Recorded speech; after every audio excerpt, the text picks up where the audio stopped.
हरिओम. श्री द्वारकाधीश प्रतिष्ठान परिवाराकडून आपणास शिवरात्री व महिला दिनाच्या खूप खूप शुभेच्छा. स्त्रीने उजळलेल्या दाही दिशा, परी तिच्या अंतरी लपल्या नाना कळा. शल्य तुला कसले, रोज तेच तुझे कार्य जगा वेगळे. तसे तर सततच नारी शक्ती सन्माननीय, पण एक दिवस तिच्या अंतर्मनाचा आवाज ऐकण्याचा, तिच्या जगद जननी या तिला मिळालेल्या निसर्ग दत्त पुरस्काराचा व अध्यात्मातून तिच्या शिव व शक्ती, राम व सीता, कृष्ण व राधा या देवांचं अस्तित्व सुद्धा सर्जन शक्तीशिवाय अपूर्ण आहे. त्या नारी शक्तीला प्रणाम आहे. निर्गुण ज्ञान तर सगुण प्रेम, सगुण भावनामय आहे. सगुणात भावनेचा ओलावा आहे. तर आवडे हे रूप गोजरे सगुण, सगुण पाहता नेत्र सुखावले.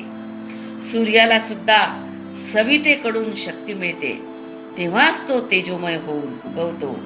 मेघ गरजतो बरसतो तोही प्रकृतीच्या शक्तीनेच.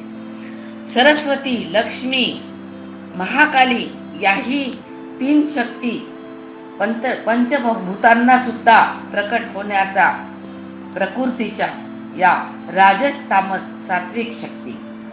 पुरुष विचार तर स्त्री भाषा, पुरुष तर्क करतो, पुरुष धर्म तर स्त्री बुद्धी. 13व्या शतकाने ज्ञानेश्वरांनी धाकटी मुक्ताई ज्ञानेश्वरी सोबत भागवत धर्माची पताका घेऊन स्त्रीचे आध्यात्मिक रूप व स्वरूप जगासमोर आणले.